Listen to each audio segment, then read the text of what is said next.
रहीम अस्सलाम वालेकुम। Venus sport के साथ आपका मेज़बान है शहज़ादा मोइन हाजिर है। और अगर हम आज बात करेंगे ख़ासकर खेलों के हवाले से, तो आज एक ऐसे खेल के हवाले से बात करेंगे जो नर्सरी लेवल से अगर हम देखें तो उसको बहुत ज़्यादा पज़राई मिलती दिखाई देती है। हर स्कूल चले जाएं तो हर स्कूल के अंदर इस गेम को बड़े चार चांद लगाए जाते हैं। हर बच्चा बड़े शौक़ से, हर बच्ची बड़े शौक़ से इस खेल को खेलना चाहता है। और आज हम बात भी करेंगे मिक्स मार्शल आर्ट के हवाले से, कराटे के हवाले से, क्योंकि कराटे ही से मिक्स मार्शल आर्ट निकलकर सामने आया। और आज ऐसी शख्सियत को आज हमने अपने शो पे भी मदऊ किया है जो पाकिस्तान बहुत कम आना होता है, लेकिन कुछ दिनों के लिए ज़रूर आए हैं। और मैंने रिक्वेस्ट पिछले दिनों एक इवेंट में इनसे मुलाकात हुई और मैंने रिक्वेस्ट इनसे की कि मेरे शो में ज़रूर लाएँ। उन्होंने कहा कि मौका अगर और टाइम ज़रूर मिला तो मैं ज़रूर आऊँगा।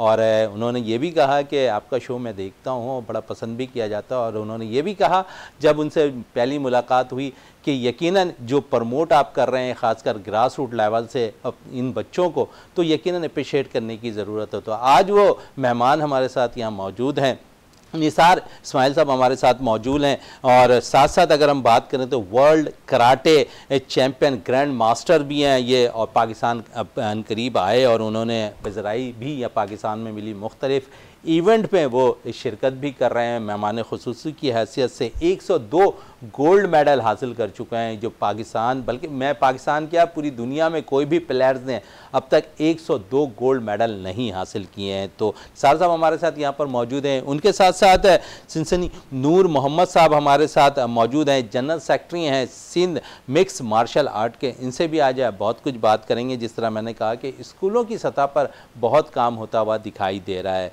तो सबसे पहले तो मैं निसार साहब की तरफ चलता हूँ। निसार साहब की जो है मैं हिस्ट्री पे थोड़ी सी बात करेंगे कि इन्होंने किस तरह अपने आप को जो है यहाँ पर वफ़ कर दिया है मिक्स मार्शल आर्ट के अंदर और क्या काम कर रहे हैं। और ख़ासकर क्योंकि बहुत कुछ ही है, अपने हम वतन से तो मोहब्बत है हमेशा इनको, लेकिन वतन की तरफ से नहीं खेलना और उसके बावजूद दीगर ममालिक में जाकर इंग्लैंड की तरफ से इन्होंने बहुत पज़राई मिली है। सब कुछ आज इनसे बात करेंगे।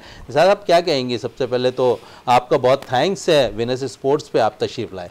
बिस्मिल्लाहिर्रहमानिर्रहीम, अस्सलाम वालेकुम वरहमतुल्लाहि वबरकातुहू। सबसे पहले मैं आपका शुक्रिया अदा करूँगा, आपने मुझे इनवाइट किया। और वाकई में मैं चैनल देखता रहता हूँ, तो काफ़ी लोग देखते हैं इस चैनल को, तो आपने मुझे इनवाइट किया, मैं आपके लिए बहुत शुक्रगुज़ार हूँ आपका। अच्छा निसार से सबसे पहले तो मुझे ये बताएं, क्योंकि आपके नाम के साथ एक मौक़िफ़ ऐड किया गया है, वो ज़रा बताएं वो क्यों है? क्योंकि आप बचपन से है या कराटे में आने के बाद ये रहा है? इससे पहले ये बचपन से ये पाकिस्तान से ही था, मैं निसार स्माइलर के नाम से। तो लोग समझते हैं स्माइलर नहीं कहते, स्माइलर कहते हैं। हालांकि इस्माइलर कोई अल्फाज ही नहीं है, इस्माइल है। मुस्कुराने को कहते हैं? हाँ जी, मुस्कुराना नहीं, मुस्कुराने का मतलब स्माइलर है, मुस्कुराने वाला। स्माइल से स्माइल, मुस्कुराने वाला, मुस्कुराने वालों में हमेशा आप साथ रहें। लेकिन पाकिस्तान में अभी तक अल्फाज नहीं सही कर सके। इस्माइल करो, इस्माइल करो, इस्माइलर। मैंने कहा मैं इस्माइलर नहीं हूँ, मैं स्माइलर हूँ। आई नहीं है, अलिफ नहीं है इसमें बिल्कुल भी। मैं बहुत समझाता हूँ लेकिन वो कहते हैं ना कि हमेशा गलतियां हो जाती हैं। चलें इस गलतियों को तो आगे करेंगे। और साथ साथ है क्योंकि आप वतन हमारे प्यारे मुल्क पाकिस्तान आए हैं, और सबसे पहले तो मैं ये पूछूंगा कि आप वाहिद जो है प्लेयर हैं जो अब तक 102 गोल्ड मेडल हासिल कर चुके हैं और वर्ल्ड कराटे चैम्पियन के ग्रैंड मास्टर भी हैं। पाकिस्तान के अंदर अगर हम देखें तो इससे गेम को बड़ी पज़राई मिल रही है। जी, इस गेम को वैसे पज़राई तो नहीं मिल रही इतनी, मैं जो देखा यहाँ पर, लेकिन टैलेंट बहुत ज़्यादा है यहाँ पर। लेकिन अगर उनको सपोर्ट किया जाए तो टैलेंट निकल सकता है बहुत ज़्यादा। लेकिन मुझे नहीं लगता। मैं काफ़ी सालों से यहाँ आ रहा हूँ, हर साल आता हूँ, 3 महीने के लिए आता हूँ, लेकिन इस बार मैं 6 महीने के लिए आया हुआ हूँ। लेकिन मैंने तकरीबन मैंने सेमिनार किए यहाँ पर, फैसलाबाद में भी किया है, बहावलपुर में किया, मुल्तान में भी किया, लोधरा में भी किया, और यानी कि मैं करता आ रहा हूँ हर जगह जहाँ जा रहा हूँ। चलें हर जगह करते हुए भी आ रहे हैं और इसको बाकायदा काम भी हो रहा है इस पे। और नूर मोहम्मद साहब हमारे साथ मौजूद हैं, जनरल सेक्रेटरी हैं सिंध मिक्स मार्शल आर्ट के। और बात यही हो रही थी, टैलेंट बहुत है निसार साहब कह रहे हैं, लेकिन साथ साथ जो है सपोर्ट हासिल नहीं हो रही है। तो आप जिस तरह सिंध मिक्स मार्शल आर्ट के जनरल सेक्रेटरी, क्या कहेंगे? अस्सलाम वालेकुम। सबसे पहले मैं आपका विनस स्पोर्ट्स का शुक्रिया अदा करता हूँ कि शहजाद मोइन साहब आपने स्टूडियो में हमें दावत दी है और इंग्लैंड से आने वाले मेहमान निसार इस्माइल साहब को स्टूडियो पे बुलाया, उनके साथ मुझे दावत दी है, बहुत शुक्रिया अदा करता हूँ। मैं ये कहूँगा पाकिस्तान में कराटे बेहतरीन गेम है, कराटे से अच्छा कोई गेम नहीं है। कराटे एक जिस्मानी ताकत, जिस्मानी स्ट्रॉन्ग के साइड इफेक्ट नहीं है, ओनली ग्रिपिंग मजबूती, जो 3 ईयर से लेकर 85-90 ईयर के बूढ़े आदमी तक को कराटे पे ट्रेनिंग दी जा सकती है। तो बहुत अच्छी चीज़ है। हर वालिदान को चाहिए अपने बच्चों को इस गेम की तरफ मुंतला करें, ताकि ये गेम सीखे और बच्चा बुरे सोबत से बचे। अच्छा, बड़ी अच्छी बात कही आपने कि बुरी सोबत से बचता दिखाई दे बच्चा। और मैं इसलिए इस गेम के हवाले से बात कर रहा हूँ, टैलेंट, निसार साहब ने भी कहा टैलेंट बहुत है और सिर्फ सपोर्ट की ज़रूरत है।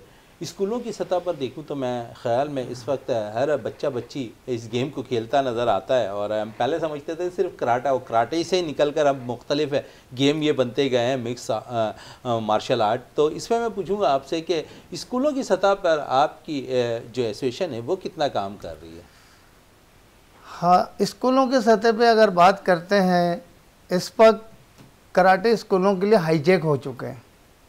हाईजेक यूँ हो गए, ओनली ताइक्वांडो, नॉट अलाउड दिगर स्पोर्ट्स, के स्पोर्ट्स सेक्रेटरी या सेक्रेटरी एजुकेशन के दीगर स्पोर्ट्स की क्वेश्चन हो, मिक्स मार्शल आर्ट हो, कोई किसी भी गेम को आगे एंट्री नहीं देते। जाते ही सवाल ये करते हैं कि कौन से गेम से हैं आप, के फलां से। नो जी, हम तो ताइक्वांडो को लाइक करते हैं। जबकि शोतोगान बेहतरीन गेम जो हम एक अरसे से कर रहे हैं, जनाब गिचंग फानाकुशी का गेम है, जो कराटे को जिसने जन्म दिया, वॉल इन द फाउंडर गिचंग फानाकुशी। उससे पहले ना कोई था ना कराटे था। तो उस गेम को हम लेके चल रहे। फिर सर हिरो कानाजावा, जिसके कातास को हम जो है आज भी वर्ल्ड के अंदर अगर उसका काता ना करे तो इवेंट्स मुकम्मल नहीं होता। बड़ी अच्छी बात आपने कही है नूर मोहम्मद साहब, लेकिन मैं आपसे ज़रूर और भी सवालात करूंगा। निसार साहब की तरफ वापस आता हूं, क्योंकि बहुत सी चीज़ें आपसे बात भी करनी है। जो नाम आपने बताए हैं, मैं ये भी आपसे पूछूंगा कि जो दीगर कोचेज़ इस वक्त बाकायदा उस पर ट्रेनिंग दे रहे, क्या उनको ये सब नाम आते भी हैं? नहीं। लेकिन मैं निसार साहब की तरफ वापस आता हूँ। निसार साहब, बहुत से टाइटल आपने जीते हुए हैं, और ख़ासकर मैं ब्रिटिश के हवाले से बात करूँगा। जो ब्रिटिश में आपने टाइटल 4 दफ़ा जीता हुआ है, उस हवाले से ज़रा हमें बताएँ। मैंने ब्रिटिश चैम्पियनशिप जीती है 4 बार, और उसमें भी मैंने हैट्रिक की हुई है, कि जो कि वो भी हिस्ट्री है, किसी ने नहीं की अभी तक। और यूरोपियन चैम्पियनशिप में भी मैंने 4 बार हैट्रिक जीता हूँ, और उसमें भी हैट्रिक की हुई है मैंने, वो भी किसी ने हैट्रिक नहीं की अभी तक। तो अब यानी कि मैं खुद ब्रिटिश पाकिस्तानी हूँ, तो ब्रिटिश पाकिस्तानी की वजह से ही मैं लड़ता हूँ, क्योंकि पहले भी मैं लड़ चुका हूँ कई बार, और इस बार भी मैं लड़ रहा हूँ। और इस बार हम कोशिश कर रहे हैं कि हम अपने स्टूडेंट को तैयार करें। वो लड़ रहे हैं, मेरे स्टूडेंट जो हैं वो काफ़ी पज़ीराई मिल रही है उन लोगों को, काफ़ी। अच्छा, बड़ी पज़ीराई आपके खिलाड़ियों को मिली जो इनको आप ट्रेनिंग दे रहे होते हैं। और ट्रेनिंग की बात चलिए तो और भी बहुत कुछ आपके से बात भी करते हैं, क्योंकि आपने सिर्फ ब्रिटिश की बात किया। मैं समझता हूँ कि जो 102 मेडल आपने गोल्ड मेडल हासिल किए, मैं उस पर मैं ज़रूर पूछूँगा आपको किन किन ममालिक की तरफ से आपने यहाँ पर 102 मेडल हासिल किए हैं? मैंने ब्रिटिश की तरफ से, इंग्लैंड की तरफ से, जहाँ भी जाता हूँ इंग्लैंड की तरफ से लड़ता हूँ मैं, तो इंग्लैंड की तरफ से जीता। मैं अभी तक 55 फाइट की है मैंने, अनबीटेबल हूँ, अभी तक किसी ने नहीं जीता मुझे। मैं कोई एक भी फाइट नहीं हारा हूँ, ये भी रिकॉर्ड है कि 55 गोल्ड मेडल यानी कि मेरे फाइट के अंदर हैं, कुछ कैटस के अंदर हैं, कुछ फाइट गोल्ड होते हैं, जो कंपटीशन होता है उसके अंदर एक गोल्ड मेडल होता है, the best fighter of the competition. तो वो भी मैं जीता हुआ हूँ 13 बार, यानी कि टोटल मिला के मेरे 102 गोल्ड मेडल बनते हैं, जो कि अब तक किसी के पास नहीं है 102 गोल्ड मेडल। चलें, 102 गोल्ड मेडल किसी के पास नहीं। मज़ीद आपसे और भी पूछूंगा ये कि 102 मेडल तो आपने हासिल किए हैं, आपने कहा कि मैं ब्रिटिश की तरफ से नुमाइंदगी भी करता हूँ। पाकिस्तान आप आए हैं, पाकिस्तान में आप कह रहे हैं कि टैलेंट है, सपोर्ट कोई नहीं कर रहा है इन्हें, तो आप समझते हैं जिस तरह यहाँ पर नूर मोहम्मद कह रहे हैं कि जो है हम बच्चों पे बहुत काम करते हैं और बच्चे जो है जब सपोर्ट नहीं मिलती तो शायद वो बैक के होना शुरू हो जाते हैं। एकेडमीज़ बहुत काम कर रही है, अगर मैं ख़ुद कराची की बात करूँ तो एकेडमीज़ बेतहाशा काम कर रही है इस वक्त, इस पर क्या कहेंगे? देखिए, मैं एकेडमी के बारे में इतना नहीं जानता यहाँ पर, कि मैं जिन क्लबों को जानता हूँ, जिस क्लबों में मैं गया हूँ, तो उन क्लब के बारे में मैं बात कर सकता हूँ, लेकिन वो काम कर रहे हैं, लेकिन उनको सपोर्ट नहीं मिल रही। सबसे बड़ी सपोर्ट है, और सपोर्ट कहाँ से है? गवर्नमेंट की तरफ से चाहिए। अगर गवर्नमेंट सपोर्ट नहीं करती तो लोकल जो बिजनेसमैन होते हैं उनको सपोर्ट करनी चाहिए। हमें तो लोकल बिजनेसमैन सपोर्ट करते हैं, वहाँ पर जितने भी लोकल स्पोर्ट्स में बिजनेसमैन हैं वो सपोर्ट करते हैं। अच्छा, वहाँ क्या रुझान है इसका, मिक्स मार्शल आर्ट का और कराटे का? क्योंकि पाकिस्तान में तो बहुत ज़्यादा खेली जाती है, इंग्लैंड की बताएं कि वहाँ पर कितना इसको पेजराइज? इंग्लैंड में जितनी खेली जाती है यहाँ तकरीबन 30% भी नहीं है। चले, वहाँ सपोर्ट होती है खिलाड़ियों को? बहुत ज़्यादा होती है। सिर्फ है मिक्स मार्शल आर्ट कराटे को या दीगर खेलों को भी वहाँ ऐसे ही तमाम खेलों को वहाँ पर? हर गेम को वहाँ पर सपोर्ट मिलती है, क्योंकि हर इलाके के अंदर एक कम्युनिटी सेंटर होता है, उसको कहते हैं यूथ कम्युनिटी सेंटर। उस यूथ कम्युनिटी सेंटर के अंदर बच्चा जाता है, वहीं फ्री में, कोई पैसा नहीं चार्ज करते, फ्री में होता है, और वहाँ जाके वो सीखता है वहाँ पर। अच्छा, यहाँ पर निसार साहब मज़ीद आपसे ये भी पूछूंगा कि जब आपने आगाज़ किया तो पहली फ़ाइट किस मुल्क के ख़िलाफ़ खेल रहे थे, और उस वक्त क्या आपका जो है नज़रिया था कि मैं जीत सकता हूँ या नहीं, क्योंकि पहली दफ़ा आप जब रिंग उतर रहे थे? मैं 67 में स्टार्ट किया मैंने, और तकरीबन 5 साल तक मैंने वाइट बेल्ट था।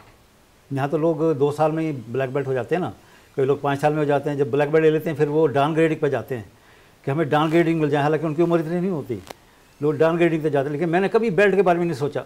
5 साल तक मैं वाइट बेल्ट था, बिगिनर, और मैं फिर ब्लैक बेल्टों को हराता था, ब्राउन बेल्ट, ब्लैक बेल्ट, इन सब को मैं हराता था। सब लोग कंप्लेन करते थे ये वाइट बेल्ट होकर ये हमको किस तरह हराता है ये बंदा। तो वो फिर कहते हैं कि इसने ग्रेडिंग नहीं की हुई, ये ग्रेडिंग नहीं करता। मैं सिर्फ, मुझे फ़ाइट का शौक़ था, मुझे ग्रेडिंग का शौक़ नहीं था जैसे लोगों को होता ना। सीखते भी मेरी बेल्ट पर्पल बेल्ट होनी चाहिए, येलो बेल्ट होनी चाहिए, ग्रीन बेल्ट होनी चाहिए, ब्राउन बेल्ट होनी चाहिए मेरे पास, लेकिन मुझे कोई शौक़ नहीं था, कभी बेल्ट का शौक़ नहीं हुआ मुझे। सिर्फ फ़ाइट का शौक़ था, मैं फ़ाइट करूँ और जीतूँ, और कुछ नहीं, बस ये था। चलें, इस फाइट ने आपको माशाल्लाह से 5 साल तक मैं ट्रेनिंग करता रहा पूरी फुल। उसके बाद लेकिन आप जब ट्रेनिंग करते थे आपके भी कोई उस्ताद थे या? जी बिल्कुल, उसके हवाले से मैं ज़रूर पूछूंगा, क्योंकि एक जो हीरे को तराशना उस्ताद ही का काम होता है। बिल्कुल टोनी ड्यूक थे मेरे 2 साल वहाँ पर इंग्लैंड के अंदर। फिर मैं 1972 में, वो मुझे पहले ही 67-68 से ही कह रहे थे कि आप फाइट क्यों नहीं करते। मैंने कहा मैं अभी रेडी नहीं हूँ, मेरा माइंड नहीं कर रहा अभी। जब मैं रेडी हुआ 1972 में, 5 साल के बाद मैंने फ़ाइट की, पहली फ़ाइट यॉर्कशायर चैम्पियनशिप में, यॉर्कशायर काउंटी, उसमें मैंने जीता हूँ। जब मैं जीता हूँ, बस मेरा जो मास्टर था टोनी ड्यूक, वो कहने लगा, मैं हैरान हो गया कि आप पहली फाइट लड़ रहे हो, पहली बार कंपटीशन में, और मैंने कहा मुझे पता है मैं जीतूँगा, क्योंकि मैंने इतनी ट्रेनिंग की हुई है। मैं इंतज़ार कर रहा था, मैं देख रहा था लोग किस तरह लड़ते हैं, किस तरह पॉइंट लेते हैं, किस तरह पॉइंट मिलता है उसको, तो वो मैं ये चीज़ें देख रहा था। तो लेकिन मैंने काफ़ी कुछ लर्न किया 5 साल के अंदर। तो उसके बाद फिर जब मैंने फ़ाइट की, फिर मैंने पीछे मुड़कर नहीं देखा, फिर मैं किसी से नहीं हारा, मैं जीतते चला गया आगे तक। अच्छा, जीतने का रुझान बढ़ता चला गया, जिस्तजू बढ़ती रही, और इस जिस्तजू में आप बहुत नाम आपने कमा लिया, मेडल आपने हासिल कर लिए। अपने तजुर्बे जो है, क्योंकि आपने कहा कि अपने बच्चों को यकीनन वो आगे की तरफ आप लेके जा रहे हैं, जो खिलाड़ी आपसे ट्रेनिंग हासिल कर रहे हैं, तो कोई बच्चा ऐसा निकल कर आ रहा है आपके सामने वहाँ पर ब्रिटिश में कि ठीक है इसको हम ऊपर लेके जा सकते हैं? मेरे अपने 2 बच्चे हैं, ब्रिटिश चैम्पियनशिप है, मेरी बेटी है वो इंग्लैंड चैम्पियनशिप है, मेरी वाइफ चैम्पियनशिप है इंग्लैंड में। तो मेरे स्टूडेंट सारे मतलब आगे लड़ते जा रहे हैं, लड़ रहे हैं, ब्रिटिश टीम के अंदर हैं। इंग्लैंड टीम के अंदर मेरे 3 प्लेयर खेल रहे हैं, 4 मेरे ब्रिटिश में खेल रहे हैं, 5 में से 4 मेरे ब्रिटिश टीम में खेल रहे हैं, 5 की टीम। आपका तो आधा घराना इसमें कराटे में जो है, और साथ साथ क्योंकि जब घराना ही साथ हो तो ट्रेनिंग आसान हो जाती है। ये तो है, लेकिन फिर भी ट्रेनिंग तो हार्ड करनी पड़ती है आपको, बगैर उसके ट्रेनिंग के तो कुछ नहीं होता। आपको चले ट्रेनिंग हार्ड करनी पड़ती है। जब 1967 में आगाज़ आपने किया था और 1972 में जब फाइट लड़ी, वो 5 सालों के अंदर कितनी हार्ड ट्रेनिंग की थी आपने? मैंने बहुत हार्ड ट्रेनिंग की। मैं तकरीबन 8 घंटे ट्रेनिंग करता था डेली, 8 घंटे डेली ट्रेनिंग करता था। फिर जब स्कूल शुरू होते थे, फिर स्कूल के बाद 4 घंटे डेली। फिर हफ्ते को छुट्टी होती है, हफ्ते और इतवार को, तो हफ्ते इतवार को हम 8 घंटे ट्रेनिंग करते, 2 क्लबों में जाते थे ट्रेनिंग करने के लिए।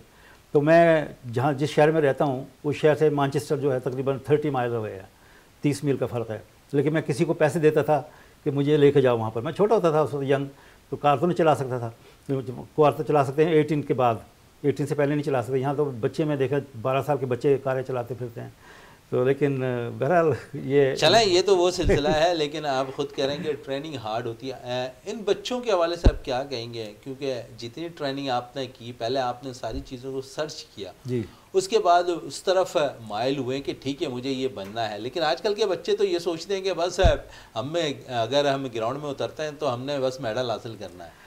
देखिए, मेडल हासिल करना कोई ज़रूरी नहीं होता कि मेडल हासिल करना। आपने अपनी फ़ाइट दिखानी है, अपनी एबिलिटी दिखानी है, आप अपनी जो मेहनत की है वो लोगों को दिखानी, मैंने कितनी मेहनत की है। हार जीत तो अल्लाह के ऊपर से आती है कि मतलब कौन जीता कौन हारा। कई बार ये डिपेंड होता है ऑन द डे, ये डिपेंड ऑन द डे होता है कि उस दिन आपका परफॉर्मेंस करने का क्या मूड है। चलें, उस दिन परफॉर्मेंस क्या होनी चाहिए और ग्राउंड में उतरने के बाद ही इस पे आते हैं। नूर मोहम्मद हमारे साथ मौजूद हैं। नूर साहब, बहुत से नाम आप गिना रहे थे और मैं आपसे ये ज़रूर पूछूंगा कि आजकल के जितने कोचेज़ हैं, क्या उनको इन सब नामों के बारे में इल्म है? कुछ मुख्तलिफ कोचेस है या गजेटेड मास्टर्स हैं। अगर यहाँ कहते हैं अपना लाठी अपना भैंस, कि उन्होंने जो कह दिया पत्थर पर लकीर है, पर ऐसा नहीं है। बहुत अच्छे मास्टर है पाकिस्तान में, बहुत टैलेंटेड है, लेकिन नीचे तबके के जो स्टूडेंट्स हैं उनको आगे खिलाने की जद्दोजहद नहीं करते हैं। तो जद्दोजहद करनी चाहिए कि किसी भी इंस्ट्रक्टर या उस्ताद या ओहदेदार का अगर स्टूडेंट अगर पाकिस्तान में अल कराची हो गए, अल सिंध हो गए, नेशनल हो गए, ओलंपिक हो गए, या यूरोप में जाकर पाकिस्तान का जब परचम ले रहेगा, ज़ाहिर है सबसे पहला नाम उस इंस्ट्रक्टर का लिया जाएगा कि उस इंस्ट्रक्टर ने मुझे तैयार किया। लेकिन ऐसा बहुत कम नज़र आते हैं। क्यों? हमारे को सपोर्ट नहीं है। हमारे पास मेरे साथ जॉइंट बहुत सारे ऐसे खिलाड़ी हैं जो 2-2, 3-3 एशिया खेल चुके हैं, आज मजदूरी कर रहे हैं। क्यों? सपोर्ट नहीं है, किसी किस्म की वजीराई नहीं है। ऐसे कई मेरे साथ शुमूलियत करके चल रहा है।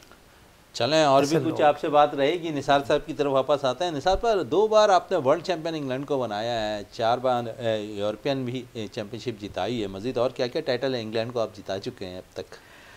मैं तकरीबन जितने टाइटल थे, यही ब्रिटिश टाइटल होती है सबसे बड़ी। फिर उसके वजह छोटी टाइटल होते हैं। इंग्लैंड की चैंपियनशिप हो गई, यॉर्कशायर की काउंटीज़ की हो गई, नॉर्थ ऑफ इंग्लैंड की हो गई, नॉर्थ ऑफ वेल्स की हो गई। ये डिफरेंट छोटी छोटी हैं, लेकिन सबसे बड़ी जो है वो यूरोपियन है। यूरोपियन के बाद फिर ब्रिटिश चैंपियनशिप होती है। ये मैं दोनों जीता हूँ। अच्छा निसार साहब, साथ साथ ये भी पूछूंगा, पाकिस्तान आने का मकसद क्या है? पाकिस्तान मैं वैसे हर साल आता हूँ। अपने मुल्क से मोहब्बत? जी बिल्कुल, मोहब्बत इसलिए मैं आता हूँ, मोहब्बत की वजह से आता हूँ, और कोई वजह नहीं है। मेरी पैदाइश भावलपुर की है और मुझे अपने इस पाकिस्तान से बहुत लगाव है, बहुत प्यार है, और इसके लिए तो हम अपनी जान भी कुर्बान देने के लिए तैयार हैं। मैं दरअसल गया था, मैं निकला हूँ 26 सितंबर से इंग्लैंड से, और पहले गया मैं जद्दा में मैंने 2 सेमिनार किए। उसके बाद बैंकॉक गया, बैंकॉक में सेमिनार किए 3 मैंने। उसके बाद मैं मलेशिया गया, मलेशिया में 3 सेमिनार किए, और फिर सिंगापुर गया। सिंगापुर में मलेशिया में 2, सिंगापुर में मैंने 1 किया पहले, फिर उन्होंने मलेशिया वालों ने फिर मुझे बुला लिया, एक और सेमिनार करके जाओ। फिर एक और सेमिनार किया वहाँ पर। फिर 1 तारीख को मैं यहाँ, 1 अक्टूबर को मैं कराची पहुँचा हूँ। तो कराची में भी कुछ सेमिनार किए मैंने, कुछ नूर मोहम्मद साहब के साथ किए हैं, कुछ और क्लब हैं उनके लिए किए हैं। फिर मुझे पंजाब से भी कॉल आई हैं। लेकिन ये मैं बताता चलूँ कि ये जो मैं वहाँ से मलेशिया से आया हूँ, मलेशिया के बाद मैंने अपनी जेब में से पैसे लगाए हैं कोई गवर्नमेंट का, कोई world mix martial art council का कोई ताल्लुक़ नहीं है इस चीज़ से, कि उन्होंने मुझे मना किया था बल्कि कि आपने पाकिस्तान नहीं जाना। तो मैंने कहा मैंने पाकिस्तान जाना, उनको पता लग गया था ये पाकिस्तान जाएगा, क्यों पाकिस्तानी है। तो बहरहाल मैंने बोला था मैंने पाकिस्तान भी जाना है, तो कहते पाकिस्तान नहीं जाना, आपको हम कवर नहीं करते, ना इंश्योरेंस कवर करती है मुझे, ना मुझे world mix martial art council करती है, कोई मुझे कवर नहीं करता। तो वो मैं अपने रिस्क पे आया हुआ हूँ और अपने पैसे से आया हूँ खर्च करके, और यहाँ पर जहाँ भी जा रहा हूँ, लाहौर जा रहा हूँ, फैसलाबाद जा रहा हूँ, जहाँ जहाँ भी जा रहा हूँ पूरे पाकिस्तान के अंदर, वो सब मैं अपना खर्चा, और होटल में ठहरा हूँ अपना खर्चा, किसी से कोई पैसा नहीं ले रहा मैं। नूर मोहम्मद साहब के साथ भी मैंने किए प्रोग्राम, और बाकी भी कर रहा हूँ और जगह सब जगह। अच्छा, उसके साथ साथ मैं ये भी आपसे पूछना चाहूँगा, क्योंकि आपकी फैमिली 152 मेडल हासिल कर चुकी है, और इससे बढ़कर अब तक किसी भी फैमिली के पास इतने मेडल नहीं है, और किसी भी गेम में नहीं है, किसी भी गेम में, सिर्फ इसी में मार्शल आर्ट में नहीं, किसी भी गेम में किसी के पास भी इतने गोल्ड मेडल नहीं है। तो मैं तो कहता हूँ 102 गोल्ड मेडल भी नहीं है किसी के पास अभी तक। चलें, ये तो बड़ी अच्छी चीज़ है। और साथ ये गोल्ड मेडल पाकिस्तान के नाम हो सकते थे, पाकिस्तान के नाम होते थे, मुझे खुशी होती। मैं जिस वक्त पहली बार जीता था थाईलैंड के अंदर तो वर्ल्ड चैम्पियनशिप, तो मेरी आंखों में आंसू थे कि काश मैं पाकिस्तान का झंडा लहरा रहा होता इस वक्त। अच्छा, वो जो है दिल के अंदर एक जिस्तजू सी पैदा होती है, जहाँ पर आप फ्लैग की बात होती है, जब कोई टाइटल जीतता है, गोल्ड मेडल लेकर जब उसे पहनाया जा रहा होता है, उसके बाद जब कौमी तराना बज रहा होता है, वो उसका जो है जोश और जज्बा ही कुछ और होता है। लेकिन शायद पाकिस्तान के नसीब में आप जैसे प्लेयर के लिए वो नहीं था, लेकिन अभी भी आप जिस मुल्क की नुमाइंदगी करते हैं तो वो जज्बा अलग होता है, आप समझते हैं? बेशक बेशक, वो मैं आपको बयान नहीं कर सकता। मैं जब मुझे याद आती हैं वो बातें, मेरे आंखों में आंसू आ जाते हैं। बहुत दर्दनाक से मैं गुजरता हूँ उस वक्त में, बहुत दर्दनाक मेरे साथ। चलें, यकीनन ये दर्दनाक ज़रूर हो जाता है जो पाकिस्तानी हो, और फिर पाकिस्तान के साथ साथ अगर जब वो दीगर मुल्क के लिए अपनी नुमाइंदगी कर रहा हो, और दुख होता है कि जब ये चीज़ वो पाकिस्तान के लिए कर सकता था, पाकिस्तान के लिए वो सारे मेडल हासिल कर सकता था, पर ज़राई पाकिस्तान में नहीं मिली, सपोर्ट पाकिस्तान में नहीं मिला। जब दूसरे मुल्क जाकर उन्होंने अपनी परफॉर्मेंस दी तो उन्होंने वो परफॉर्मेंस से काउंट की, उस काउंट के बाद उन्हें वो पेज़राई मिली, और पेज़राई मिलने के बाद आपके सामने निसार साहब मौजूद हैं। उन्होंने जिस तरह कारनामा अंजाम दिया, जिस तरह उनकी फैमिलीज़ ने कारनामा अंजाम दिया, और बहुत सी ढकी छुपी बातें भी निसार साहब की हैं, वो भी हम आपसे बात करेंगे। लेकिन नूर मोहम्मद की तरफ चलते हैं, और नूर मोहम्मद से ये भी पूछूंगा कि कोई अनकरीब कोई इवेंट वगैरह आप कराने जा रहे हैं नूर मोहम्मद साहब? जी, बहुत अच्छे सवाल किए शहजाद मोइन भाई। अनकरीब इवेंट्स जो है, हम मिक्स मार्शल आर्ट के, हमारा प्रेसिडेंट एंड चीफ मिस्टर नज़र अब्बास गिरिक माड़ीपुर कम्युनिटी हॉल जो यूसी के साथ है, वहाँ पर 19 जनवरी को एक प्रोग्राम जो है मुंतखब कर रहे हैं, जिसमें जनाब the world mix martial art champion जो पाकिस्तान आए हुए हैं वो मेहमान खुसूसी होंगे, और इंशाअल्लाह प्रोग्राम में अच्छा से अच्छा स्टूडेंट परफॉर्मेंस दिखाएंगे, और इंशाअल्लाह इंग्लैंड से आने वाले मेहमान बहुत खुश होकर जाएंगे पाकिस्तान से। निसार साहब काफ़ी खुश होकर जाएंगे, लेकिन इससे कबल निसार साहब जहाँ पर अपने चीज़ें हमें जो है बता रहे हैं, लेकिन बहुत सी चीज़ें छुपी हुई हैं, और उनमें ये एक एंकर के तौर पर भी काम करते हैं बीच में, और साथ साथ ड्रामों में भी काम करते हैं। इन सबको किस तरह लेके चल रहे हैं ये भी ज़रूर पूछूंगा मैं आपसे। जी, मैं माशाल्लाह रेडियो स्टेशन चलाता हूँ मैं अपना। तो पहले मैं रेडियो स्टेशन पे काम करता था, तो 2000 में मैंने अपना रेडियो स्टेशन शुरू किया था। तो जब से मैं चला रहा हूँ रेडियो पैगाम के नाम से यॉर्कशायर में, हडर्सफील्ड में चलाता हूँ मैं। और उसके अलावा फिर मैं एंकर भी हूँ टीवी पर, डीएम डिजिटल पर। मेरे कज़न का टीवी है, मलक साहब का, मलक लियाकत साहब का, तो उनके साथ मैं काम भी करता हूँ। तो 6 प्रोग्राम भी किए मैंने, एक हफ्ते के अंदर 6 प्रोग्राम भी मैं किए मैंने। एक दिन में मैंने 3 प्रोग्राम भी किए वहाँ पर टीवी पर, यानी कि एक प्रोग्राम एक करता है बंदा, लेकिन मैं 3 प्रोग्राम किए हैं। डिमांड ज़्यादा आती थी। तो इसके अलावा फिर मैं एक्टिंग भी करता हूँ। अच्छा, एक्टिंग और मार्शल आर्ट्स में कितना फ़र्क है ये भी बताएं थोड़ा सा हमें। वैसे मैं यहाँ बचपन में ये बहावलपुर की गलियों के अंदर लोग आते थे बेचने के लिए, मुर्गी, कोई बेर, कोई ये अमरूद, आवाज़ें लगाते थे तो मैं उनको छेड़ता था, कॉपी करता था उनकी, चीखे मारता था मैं भी उनके पीछे पीछे, तो वो मुझे मारते थे, भागने के लिए, मारने के लिए भागते थे पीछे, मैं भाग जाता था, छोटा होता था उस वक्त, अनसमझ थी, लेकिन जब से ही मुझे शौक़ था बचपन से ही। लेकिन ये शौक़ बड़ा होके पूरा हुआ? जी बिल्कुल, मैंने किया। मैं 1980 के अंदर जिस वक्त पाकिस्तान आया तो ये फिल्म बन रही थी, एक शमी मारा साहिबा बना रही थी, अल्लाह ताला उनका जन्नत फिरदौस में आला मकाम अता फरमाए। तो वो फिल्म का नाम मुझे याद नहीं आ रहा। उसमें फिर आसिफ रज़ा मीर साहब थे, लेकिन मैं सेकंड पेयर था नदीम साहब के साथ, तो उसके राइटर जो थे वो सैयद नूर साहब थे। सैयद नूर साहब से मेरी मुलाकात वहीं पर हुई थी, स्टूडियो के अंदर उन्होंने मुझे बुलाया था। अच्छा, एक फ़िल्म बड़ी जो है उसको पिज़राई पाकिस्तान में मिली, और दीवाना, उसमें भी आपका रोल था। हाँ, दीवाने मैंने करैक्टर किया था, मैंने नेगेटिव करैक्टर किया था। वो मुझे कह रहे थे कि एक नेगेटिव करैक्टर करना है आपने, तो मैंने कहा ठीक है। तो उसके लिए फिर मुझे दाढ़ी बढ़ानी पड़ी और बड़े बड़े बाल करने पड़े, चोटी बांधनी पड़ी। वो बड़े बाल अभी भी मौजूद हैं या आपने जब शुरुआत की थी मार्शल आर्ट्स के अंदर उस वक्त? ये तो मेरे शुरू से यही पाकिस्तान से 1967 से जब मैं छोटा था, उस वक्त से मैं छोटे बड़े बालों का मैं शौकीन था। तो जब से मैंने बड़े बाल, चले आपके तो बड़े बाल हैं, लेकिन नूर मोहम्मद हमारे साहब मौजूद हैं, उनके बाल नहीं हैं। उनसे भी पूछूंगा कभी एक्टिंग का मौका या एक्टिंग के लिए दिल चाहा है आपका भी? सर बहुत मौका भी मिले हैं, लेकिन बेसिकली मैं तो खुशकिस्मत खिलाड़ी समझूंगा जो कि पुलिस के पहला खिलाड़ी हूँ जो स्टेज के ऊपर अपने नौकरी का ऐलान करके, जो हमारे एसएसपी सर सुलेमान सईद साहब मेहमान खुसूसी थे कराची सिन स्पोर्ट बोर्ड के प्रोग्राम में, वहाँ मैंने सिल्वर मेडल हासिल किए। उसके बाद मैं सेलेक्ट हो गया सिंध चैम्पियनशिप के लिए। सिंध चैम्पियनशिप कराची टू टिंडोवाला यार 1993, वहाँ से मैंने सिल्वर मेडल हासिल किए। फिर आने के बाद हमारे डीएसपी जनाब, आप इस दुनिया में नहीं हैं, उन्होंने जो है हमें स्पोर्ट्स में अपॉइंट किया, जो हम समझेंगे हम खुश नसीब है, हमारे ज़िंदगी का एक हिस्सा है नौकरी।